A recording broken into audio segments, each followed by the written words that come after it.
everyone has schedules to keep, so we'll get started. This talk is Drupal 8, build something amazing. If you're not wanting to build something amazing or not interested in Drupal, go find another session because I value your time. You can reach me on Twitter at themusician44 there. My name is Max Bronsma. I work up at Western Washington University. I'm the director of web communication technologies up there. And prior to that, I was their lead Drupal developer and have done a lot of projects with Drupal 7, and then been exploring Drupal 8 as it was getting ready to launch. It launched. 8.1 just came out, so that's exciting. Some of my slides, I believe, have updated, but they may say in 8.1x. So they're there now. I'll point those out when we get there. There'll be time at the end for questions. So if you just really want to ask a question, just try to hold back until the end. I want to thank the local Bellingham Drupal user group before I start, they helped kind of workshop a lot of this. We've been exploring 8 for several months together, and so I just want to thank them. And then show of hands who's used Drupal or knows what Drupal is. Oh, good. That's a nice realm. Excellent. So if I get really blank stares, I'll try to go back and explain what that component is about Drupal. But otherwise, hopefully it's explanatory as we go through. So basically what we're going to do is we're going to look at all the new technologies in Drupal 8, how that makes your life nicer than how it is in Drupal 7.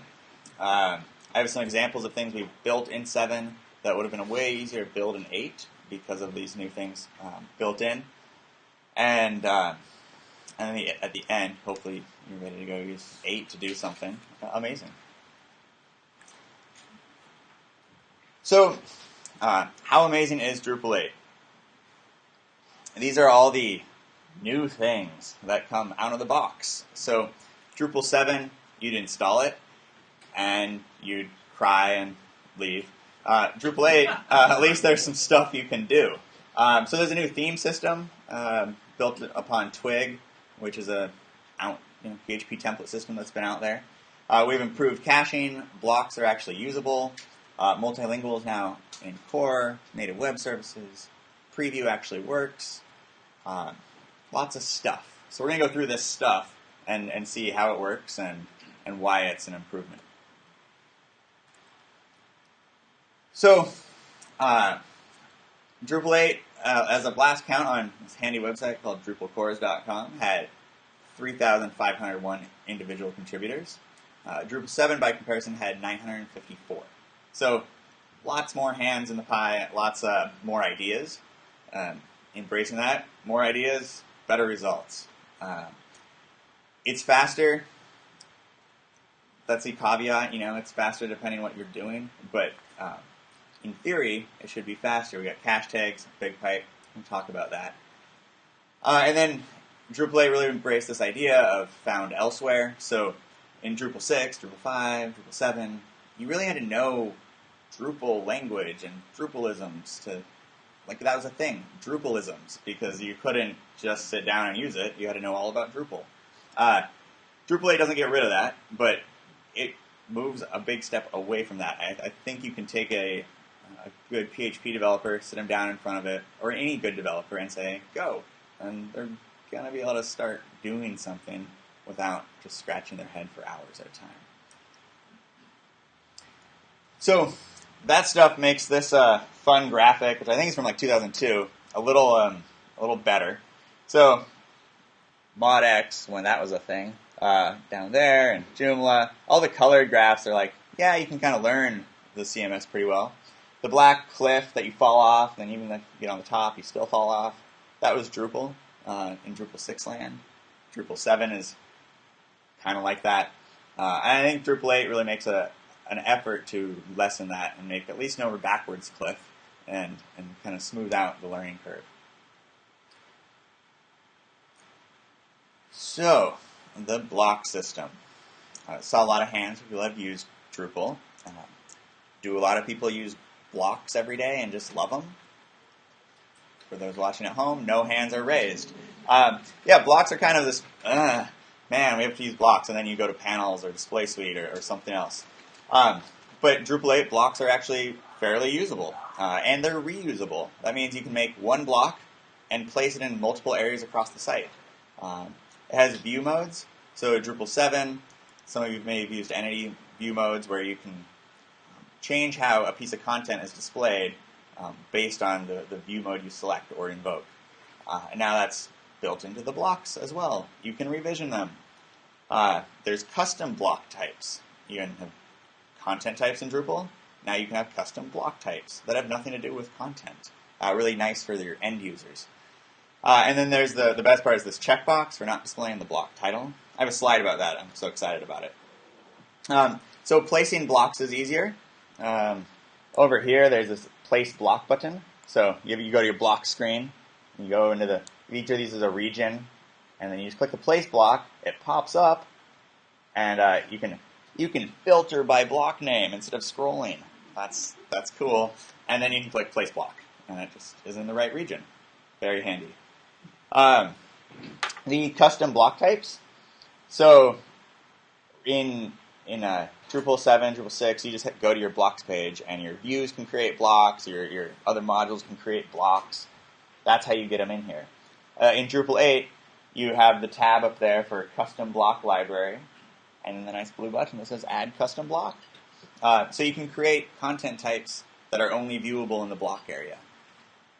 When I was first experimenting with like that, I was like, that's kind of weird. Why wouldn't I just make a content type, make a view of that, and on my block? But what it lets you do is give people just permission to place blocks or to manage blocks. And then they can have these little content types for, featured highlight of the day. And if they actually want to type that in, they can do that via blocks rather than having to do it with views. Revisions and displays. So there's a checkbox now whenever you create a block and say, make it revisionable. Not available in Drupal 7. Drupal 8, also these view modes.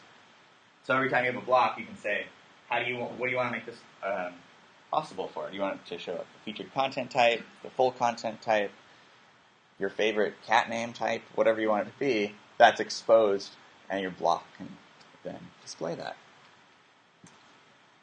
And then no more none. So Drupal 7, if you want to not display a title somewhere in panels and blocks, anyway, you have to do your lesser than, and type the word none, and then greater than. It's not known. It just is what you have to learn how to do. But now there's a checkbox. Display title. And it's like, it's excellent. Because you can just click display title or not, and it will do that. Lowering the learning curve right there. Breakpoint and Picture. This is in Drupal 8. Breakpoint is there's a library for handling breakpoints on your media queries.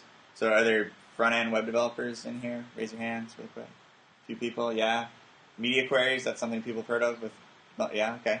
So Drupal 8 now lets you, in your CSS, define those media queries, and then in your theme say, hey, expose this as a breakpoint. And then it also ships with the picture module, which lets you use the picture element of HTML5, which is exciting. Picture element, you have your source set, and you can have multiple variations of that picture, and then browsers are smart and say, 3G connection, and I requested this small size. Deliver that small size only, rather than download a big picture, make it smaller, or deliver all the pictures, and then your template will help figure out what it is. So, YAML file. Well, first, all you have to do is enable the modules. You go to your module screen, which is now called Extend. So if you log into a Drupal 8 site and you're like, where are the modules? You have to click the word Extend, and you get Breakpoint and responsive image.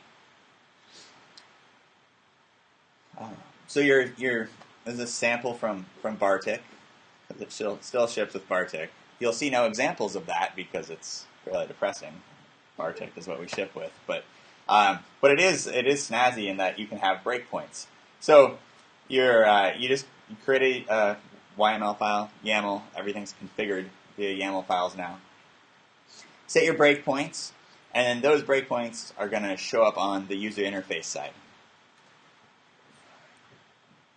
So with responsive images, you'll define your breakpoints in that YAML file, create image styles, configure your responsive image styles, and then they start showing up just magically, which is pretty neat. And then if a browser doesn't support the picture element yet, it ships with the picturefill.js library for fallback.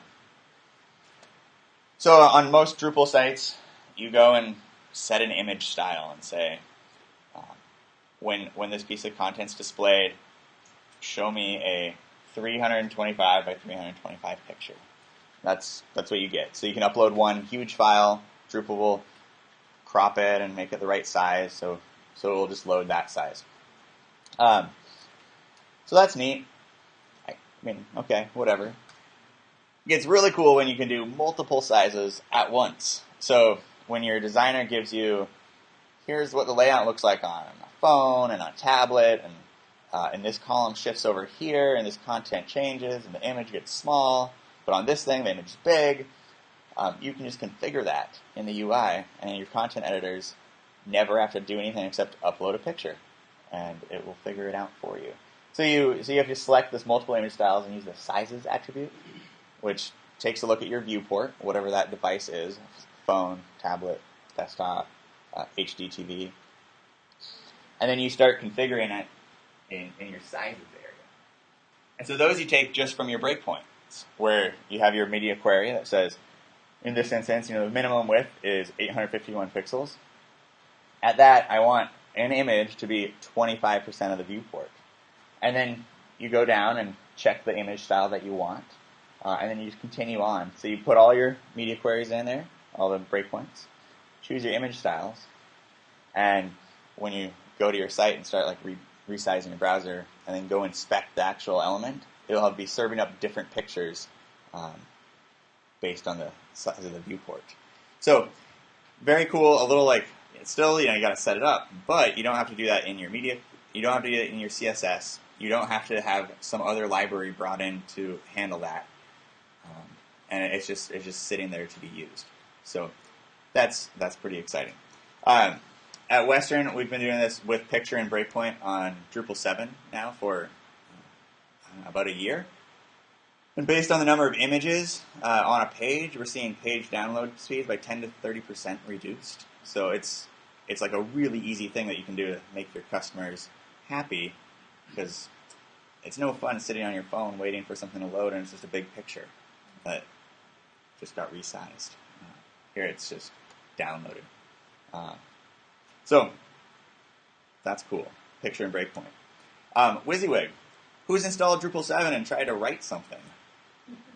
Yeah, chuckles, because you can't unless you know HTML, and that's fun. Finally, we realized that was a problem, and kind of a competitive disadvantage on how to set up some way to type stuff.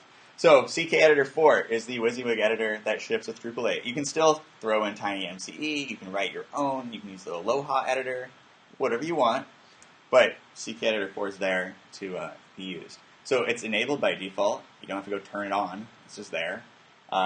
Configuration is really simple. I'll show a screen of that. What's really neat is you can do CKeditor plugins.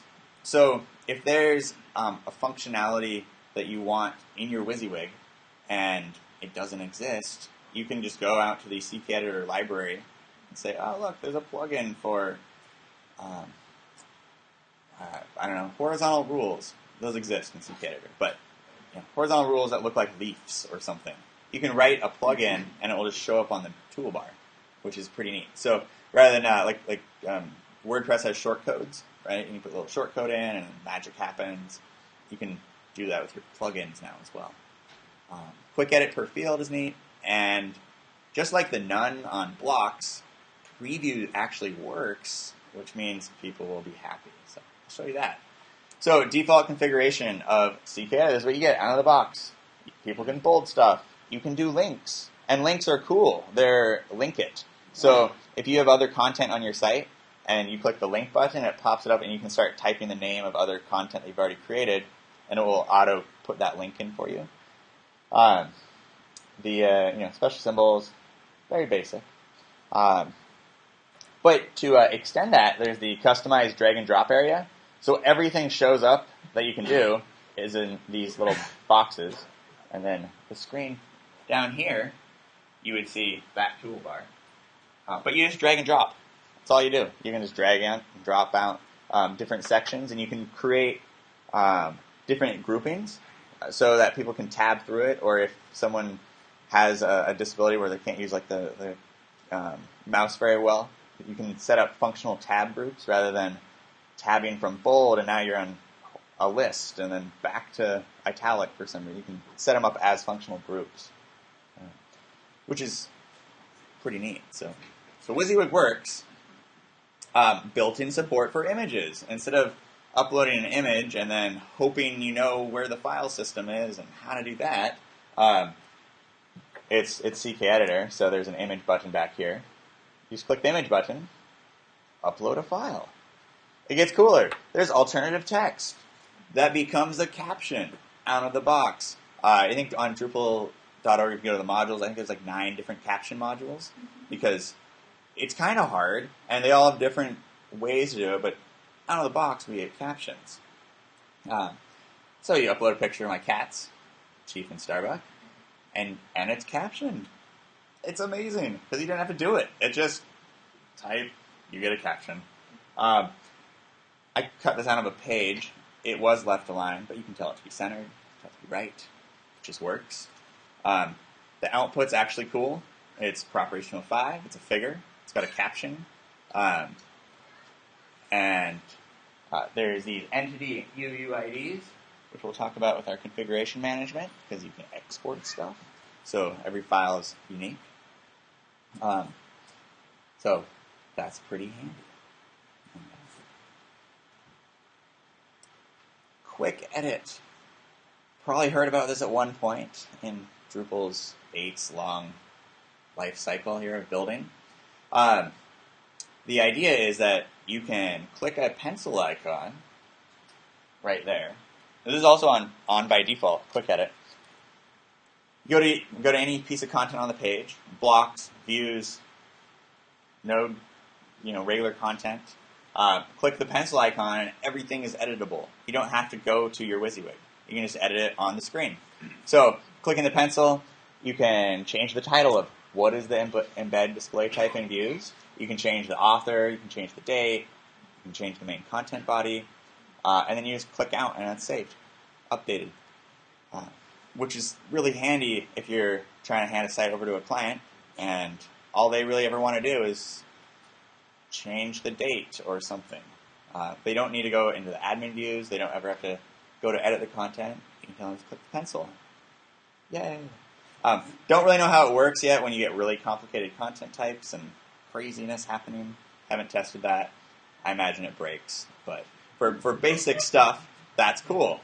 Again, you couldn't do this in Drupal 7 because you'd have to be knowing all HTML to get some text to pop out. And then preview. So who turns off preview on their Drupal 7 site? Like, display none for the preview button. No? All right. Well, it's helpful because preview is horrible in Drupal 7. It doesn't look like what it's going to be. It outputs and it says, like, well, here's our collapsed content, and oh, and here's the full content. This is what it's going to look like, but not in the actual theme of the site, just whatever editing theme you have. So now it's much more akin to WordPress. Click preview. That's what it looks like. Great. Moving on with your life. Not, I have to go back. But it also has view modes. So if your content types have view modes, now your preview has view modes, and you can see what your content's going to look like with each view mode applied. So these are the ones that ship by default. Default and teaser. Default shows everything. Teaser shows just the, I think 300 characters, and then it will, say read more, or ... or something like that. So you can, in your preview mode, your editor can check it out and see what it's going to look like. And then if they don't like it, go and edit it. Instead of publishing it, and then going, clicking edit, messing up again, publishing. It's bad user experience. So preview, very, very exciting. Configuration management. Well, I do. I have lots of sites in dev and stage and production, and you make some changes in your development, and then the content's changed in production, and who knows, maybe they edited something here, and it's wrong over here now. Drupal 7, we have all of this. That's a lot of stuff to try to move something that you did in development up into production.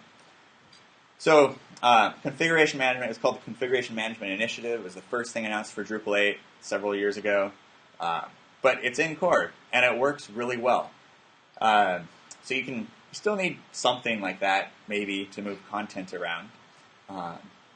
Mention the migrate module in a moment. But configuration management, you just go to the synchronize button up in your admin UI, click synchronize, and you see this. Synchronize, import, and export. So everything is configurable, and it's all attached to those UUIDs. So everything's unique. Say you go and edit a view, change the wording in a block, add 3 new display types in your development site, and now you want to get it into production. You just click the export tab, and you just get a drop down, and you say that block and this view, and it spits out an export that you go to your production site and then click the import tab. No screenshots of that because it's literally just a file upload box, or you upload it, and you get this, where it says what's changed. So on this, I changed a view and I changed a block. There's a diff. You can actually preview what's changed before crossing your fingers and hoping nothing blows up. So the diff is nice. I think this is the block. So it wasn't published. It will be published. Moved it from the region not being in a region, that's what the -1 shows, and into the main content area. So you get a diff, and and then you just click the import all button, and it imports it, and your changes are in production. And you don't have to do any hoopla. It's just clicking around. It's fully supported by Drush, so if you want to do it all command line, you can do that as well, and just export your changes, import your changes, automate it with a continuous integration system. But it works, and there's no more wondering how am I going to get this stuff over here. It's not meant to take like the White House website and put it on my own personal domain, because I don't have the existing White House website. So it's not like a site stealing mechanism, but it's to import your changes into the other spot that same site exists. But it's really cool. So speed. I like Top Gun. So that's speed nowadays comes from caching, right? Web servers are fast. People's connections, if they're on broadband, they're fast. If they're on 3G, it's not fast, but there's still the perceived. We make a request out to a web server. The browser gets it back and starts trying to render. So caching improvements. Caching for most of my life is above my head. It's not something I really understand. So I'll try to explain these notes. And if you're like, that's malarkey, just question time, let me know, and we'll address it. So cache and aggregation enabled by default. Drupal 7, nope. You'd have to remember to go to the Performance tab, turn caching on. Why? So enabled by default. Also support for cache tags. So everything in Drupal has like a tag in the code for it that lets you invalidate that item. So with how cache works, you go and request a web server, and it says, okay, well here's the return cache result. With the cache tags, you can say this thing's going to expire 3 years from now, but this thing's going to expire 30 seconds from now. Go get me the cached page. And it uses placeholders to just return everything, and then say, okay, the 3-year thing, that's the cached version, just return it. The 30-second thing, render that, send it to the web, back to the browser. So you can add cache tags to anything you create. And that's this post-render cache that allows this to happen. So, so you're at your computer, you request the web page. With your with post-render cache now, it can return almost everything except what's a placeholder. So that might be if you're logged in to the website, your username. So it can return everything. The server can say, cool, here's everything I need, inject the placeholder, render that, okay, got my username, respond. Rather than having to say, I need this new page, there's one thing on the page that's not cacheable, so I have to rebuild it all. It just has to rebuild the one thing that's now cached. And then yes, coming in 8.1x, so that's arrived. 8.1's out, you can download it, is BigPipe rendering. BigPipe is how Facebook does their rendering. So if you go to their website, mobile app, or wherever you go, and you hit it, and you're like, wow, there's content. And then you start scrolling, and more stuff appears. That's BigPipe. So here we have dynamic page cache, internal page cache. They're on by default. And then I wanted to show you BigPipe, because pictures are awesome. Well, videos are even better. So it's going to talk to you on the screen. It's going to read. But what it's going to show you is 20 seconds long or something. It's going to show you an uncached version without BigPipe, but with the Drupal 8 post-render cache. And then it's going to show it with BigPipe enabled, which now if you download 8, you can enable BigPipe, and you're going to get these results.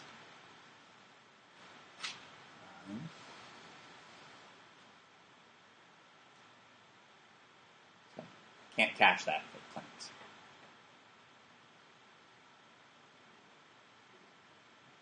BigPipe, quarter of a second.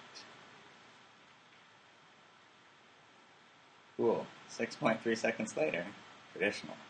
So that was a cold cache. Never visited that in your life. Here, you've visited the site before.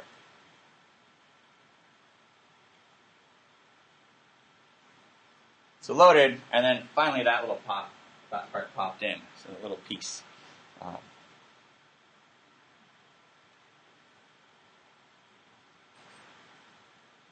I missed it. Sorry.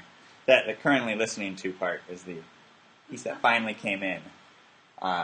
This piece, but it's really awesome, and all you have to do is turn it on, and you get BigPipe. We're holding questions till the end, if that's all right. Yeah. Okay. Cool. So you can of course alter what it's doing. You can say no, ignore that, and you can start manipulating BigPipe, but it's something that ships with core. So let's see if we can get this working. Okay, so that's the caching stuff. Handy field types. This is neat. You used to have to go out to Contrib to get this. The date, email. To be able to link something in a content management system, you had to go download the link module, enable that. So you had to know how to do all that just to be able to link. Like, create a link. That's insane. Not anymore. Now it's just here. Telephone and reference, which is lets you do entity references out of the box. I can show a sample of that. So here's just an example of what these new fields look like. Dates look like dates. Emails, by default, are not clickable. You can change that so that you can make email link clickable. Nodes are Drupal nodes, or links. They just look like that. Telephone numbers have the handy little tel:+1 to make them clickable telephone links. And then the bottom one is the reference content type. So references let you say, I want a piece of content that was over here embedded in this content right here. And then this is actually a views reference. So I made a view of the embed type, and you can just go and grab it, and you views references in core, which is really cool if you use views reference. I'm kind of getting some blank stares, so a lot of people don't use views references maybe.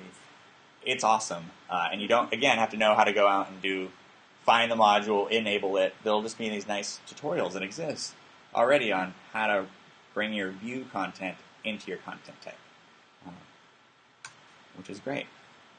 So multilingual across the board. Has anyone had to do translation with Drupal 8 ever? Like take content and put it into another language? Yeah, it's still like a thing that doesn't...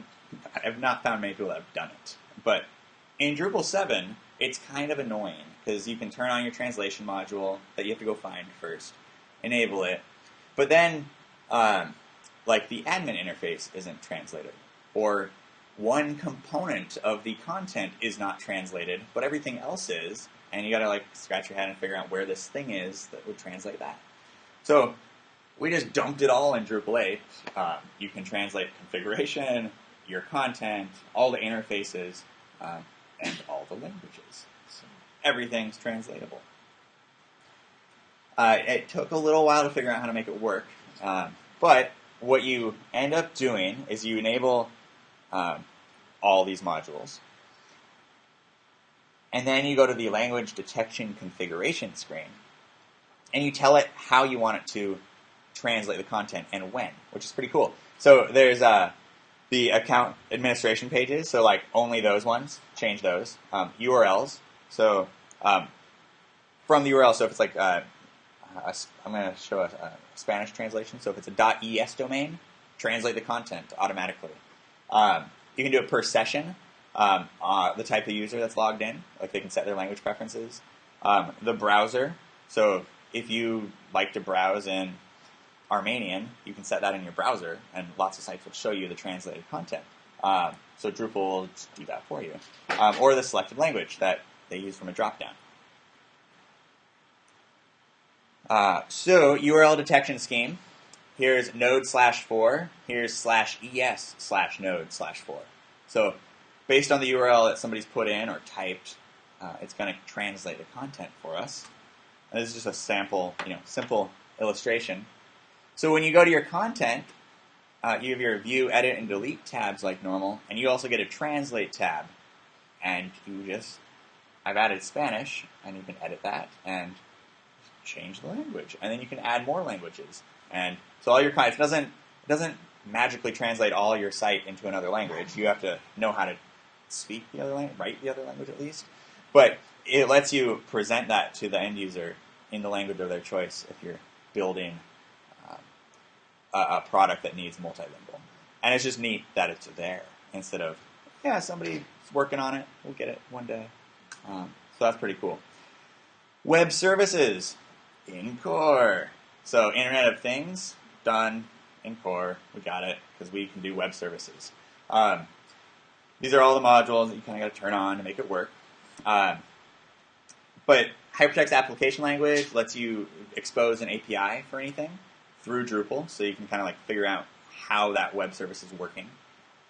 You can do your authentication, so you can have another website. That's what the viewer uses. They're never going to see Drupal ever, but they log in, and it sends it back to the Drupal site, which authenticates them, ships it back to your other front end, and you've got authentication done.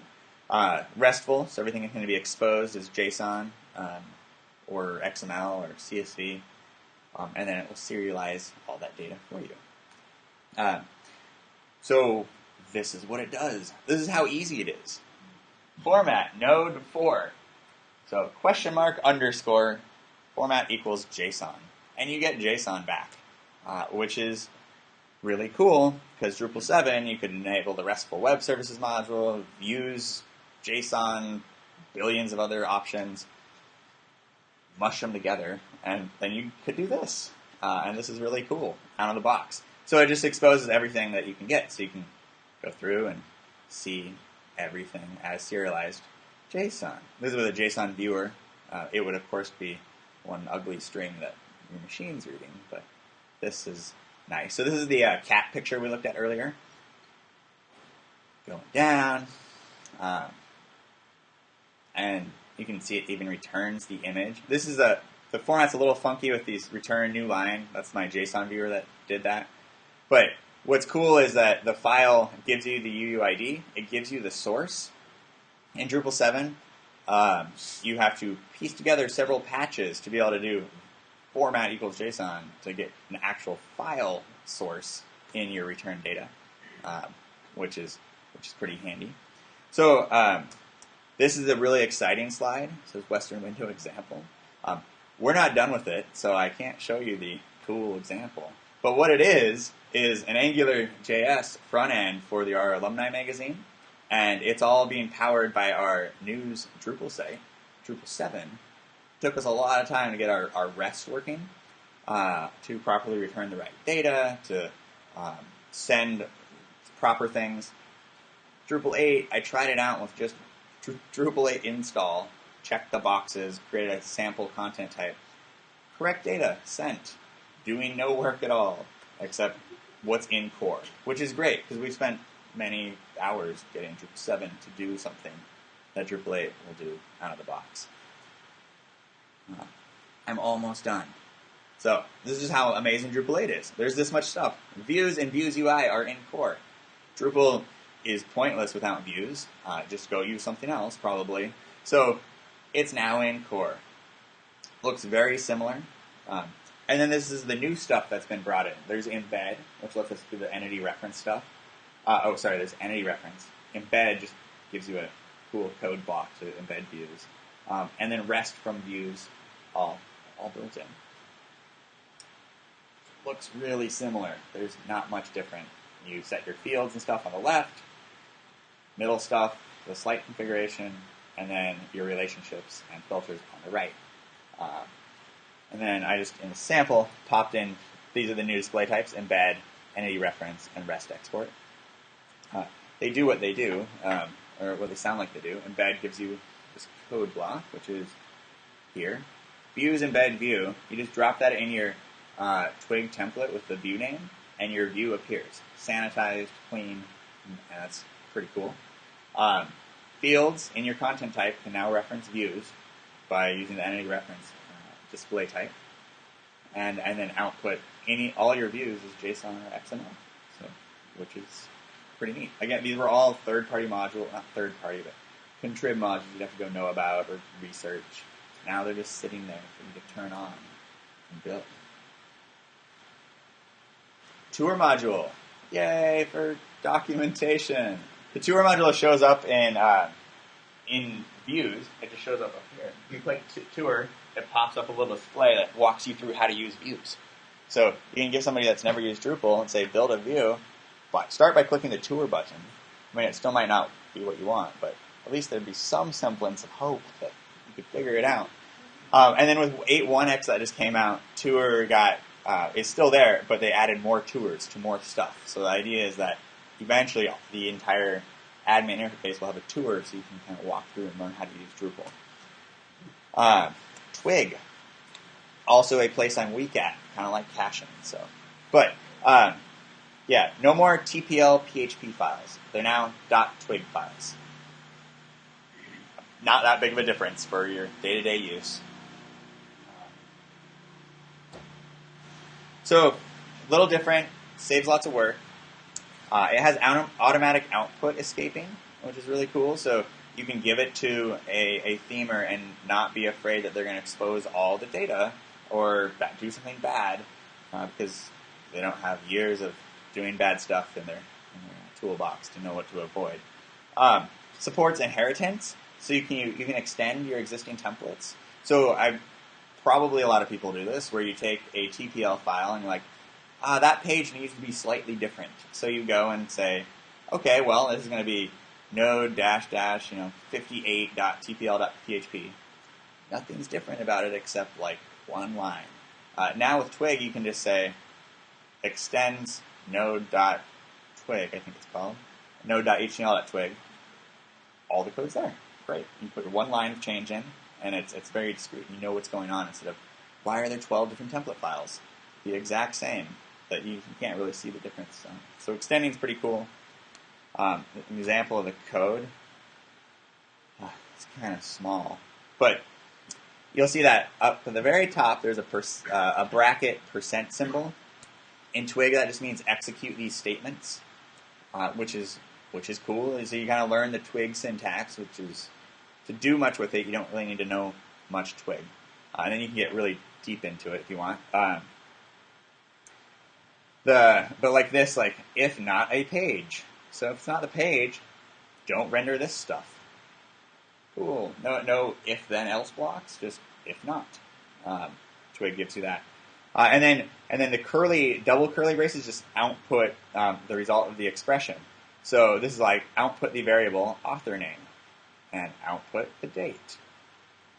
And then this %trans, that's a execute this filter, execute statement, this filter. So with Twig, you can write your own filters that will manipulate data. So for translation, instead of in Drupal doing everything like pipe T or T, and then you get your parentheses, you can just use this filter on any content, and it will translate. So it supports multilingual across the board, which is pretty cool. Contrib. Lots of modules actively being ported. Panels is not yet done, but it's really close. And amazingly, it uses the block system, because the block system's awesome.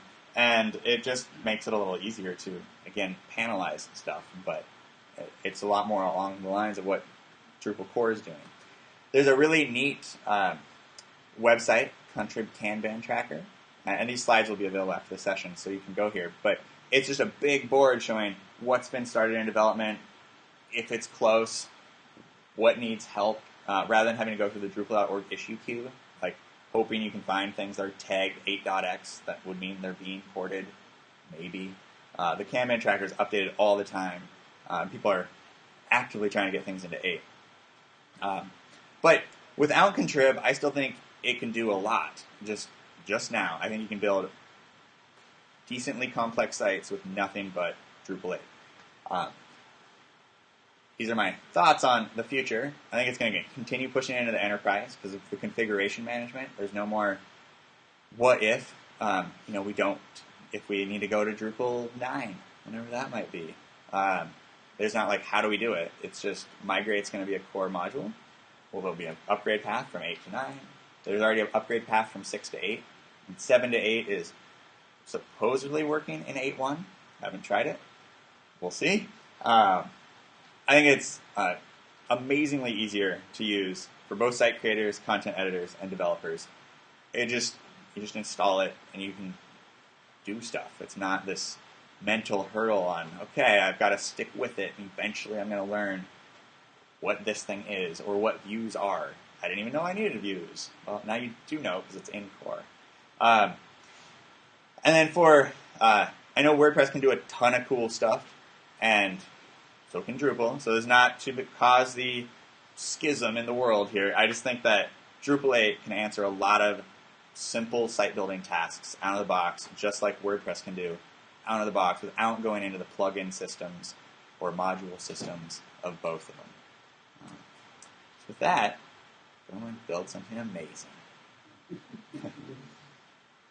Obligatory My Little Pony, the Lego movie. Yeah, so that's that. If you have questions, I'll repeat them. So this speaker thing, figure it out, then we'll go from there. So yeah. Is the updating procedure in Drupal 8 better than updating procedure in Drupal 7? Sure. Yeah, so the question is the upgrade procedure better in Drupal 8 than Drupal 7 or updating? And I'm guessing you're talking like Drupal 7.4.1 to 7.4.3. Like that, yeah. Yes, because it's because it has that config management piece in there. You can still do it with Drush, or you can do it with the on-screen updater. But the 8 right now, so it was 8.13. I think we were on 14. 8.014. 8.1x came out. I just did Drush upgrade, and boom, site upgraded. And they claim in the release notes, if you have a running Drupal 8 site, just update your site and it will upgrade properly. Which, should work in Drupal 7. And as of course, as sites get more and more complex, there might be some issues, but definitely the idea and configuration management purpose is to allow that to happen, so it's not a scary proposition. Yeah, great question. Other hands, I saw other hands popping up throughout. Over here. I just have a question about the caption. Yeah. What does it, do you know what it's using to do the cache? It's just using the Drupal cache system that we've had, but revamped. So it might be using some Symfony components from PHP that could be helping with that, because it's a lot of it's been redone. Right. So yeah, I don't have a perfect answer. Do you know? I work actually with that. I'm just kind of curious to know if there's any use of caching system like in cache.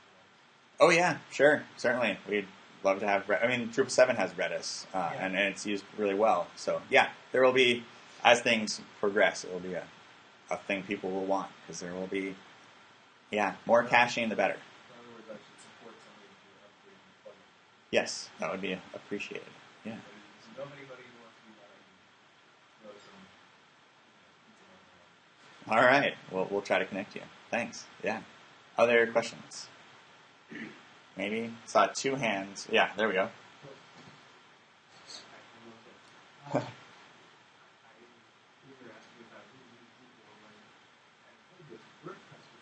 Yeah. And really interested in being able to just almost like one of those local software sets, really complicated, please fail. Okay, click, yes. Sure, it can be that complicated. And almost I'm interested sort of having sort of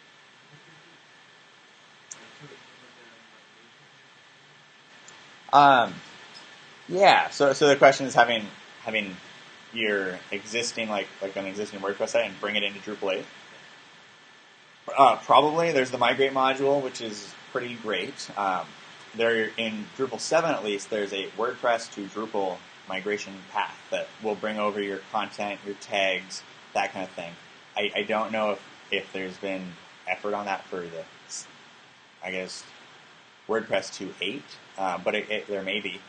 But the migrate module is what you'd want to check out. So /project/migrate. Yeah. Does that migration support custom websites? I don't know. I imagine it can. So the migrate module, you write. I bet it comes with the default ones, and then your custom ones, you just extend the function for post types, and you could say, well, these are the fields I have in my post type. Set it in and try it out. And it also has really nice rollback. So if it didn't work or wasn't correct, you can just roll it back and change your code, try again. So, yeah, definitely look at it. Yeah. Awesome. If there's no other questions, I've been asked that you evaluate this session. I'd appreciate it. If you just go to that really short URL, node/4002, look at that, LinuxFest runs in Drupal. You can go there, or you can find the session Drupal 8 Build Something Amazing on your schedule, and I'll post a link to the slides there sometime today, and if you wouldn't mind evaluating, that would be helpful. We've got 15 minutes, so I'll just kind of hang around up here if people have questions, because sometimes it's hard to answer or ask big questions. Big group. So thank you.